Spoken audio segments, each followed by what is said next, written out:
episode sebelumnya, kita berhasil bertahan hidup di Ocean Only ini selama 300 hari. Tapi kali ini, aku akan lanjutkan sampai 400 hari. Ya, jangan lupa kasih aku kekuatan subscribe dan lonceng ajaib supaya aku bisa bertahan lama di Ocean Only ini. Selamat datang semuanya di 400 hari Minecraft Ocean Only.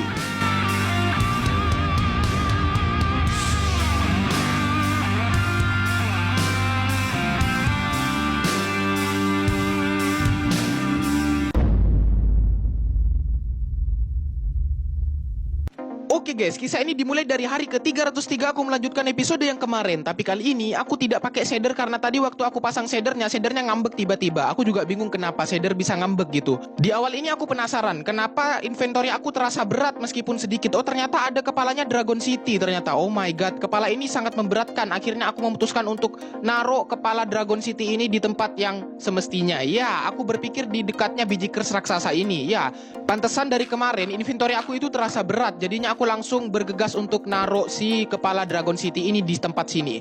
Tapi suatu saat aku akan balik lagi ke Dragon City untuk mencari kepala Dragon City yang lain. Di sini masih banyak slotnya. Akhirnya aku langsung turun dan aku mencoba untuk stretching pemanasan lagi ya, terbang ke atas. Akhirnya aku langsung mendarat dengan sempurna di atas rumah pohon aku. Aku berpikir keras ya, aku lihat-lihat dari atas sini meskipun gak pakai shader tapi lumayan. Aku bisa melihat dolphin.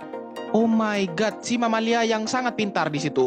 Dan akhirnya aku berpikir sambil makan wortel di atas sini, aku pengen bikin kota lagi karena aku merasa kesepian di sini. Iya, aku berinisiatif untuk bikin kota tapi di pagi hari seperti biasa aku pemanasan mabar sama Jamet. Ya, mas-mas Jamet ini. Tapi aku cuma ngekill satu kali.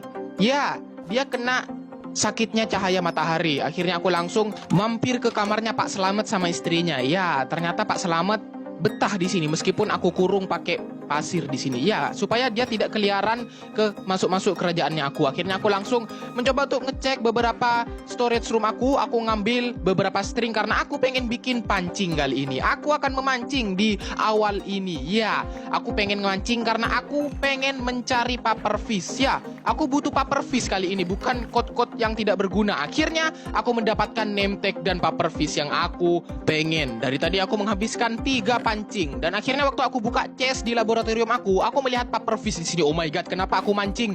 Dan akhirnya aku langsung panen beberapa pilus-pilus Garuda rasa balado ini dan aku langsung bikin poison water breeding supaya aku seperti Aquaman di bawah laut sana. Akhirnya aku cek langsung inventory, aku mengecek sand aku ternyata tinggal dikit. Oh my god. Akhirnya aku berinisiatif untuk kembali ke kota pertamanya Payudan waktu respawn di Ocean Monument pertama kalinya. Ya, aku langsung skip videonya ya. Aku percepat seperti timelapse gini dan aku sampailah ke kota pertamanya Payudan. Oh my god. Aku nggak nyangka bisa punya ocean kerajaan yang seperti tadi itu. Padahal aku berawal dari sini semuanya. Di awal, di episode pertama aku dari sini. Akhirnya aku langsung ke sini hanya untuk mengambil sand yang aku dapetin waktu itu. Waktu aku menghancurkan dan mengambil semua pulau-pulau yang ada di sini. Akhirnya aku langsung kembali lagi ke kerajaan dan aku langsung bikin ruangan tempat furnace pembakaran. Ya, aku bakar semua pasirnya karena aku butuh banyak banget kaca habis ini.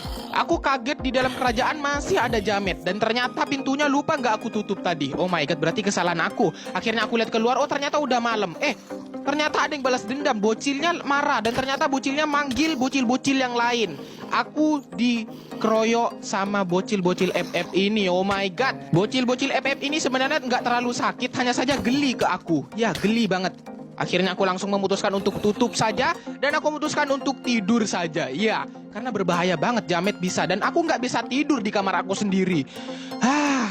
Percuma aku punya blok diamond di kamarku. Akhirnya aku langsung pergi numpang ke kamarnya Bapak Slamet sama istrinya. Akhirnya aku langsung nyoba lompat-lompat di perutnya mereka. Mereka nggak bangun tetap. Dan mereka malah main sulap Pak Slametnya. Tuh, ya kan? Kepalanya masuk ke dinding. Aku tambah takut kalau kayak gini. Akhirnya aku langsung tidur dan ternyata aku bisa tidur kali ini. Pagi-paginya aku langsung bergegas untuk memulai proyek aku. Ya, desa di dalam laut nantinya. Ini adalah pintu masuknya. Tapi kok kayak gawangnya sepak bola ya? Aku juga bingung.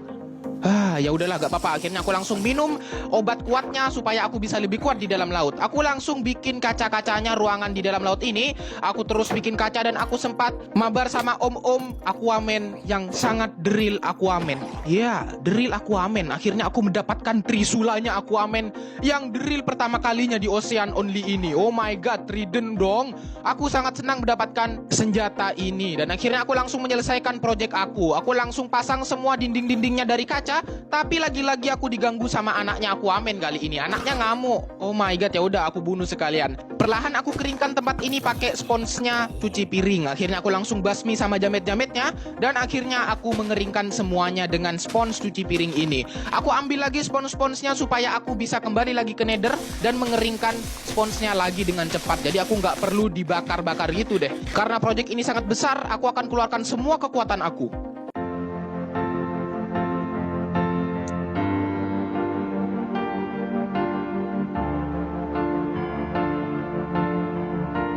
Aku mulai mendekorasi sungai sama air terjun buatan di dalam desa laut ini.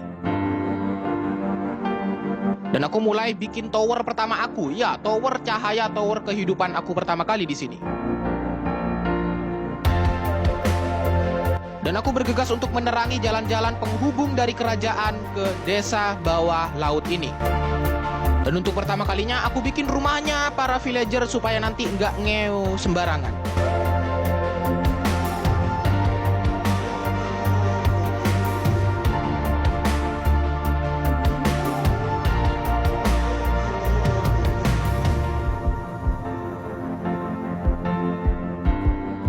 Aku mulai bikin pertanian di dalam desa bawah laut ini. Ya, pertanian untuk pertama kalinya di dalam desa bawah laut.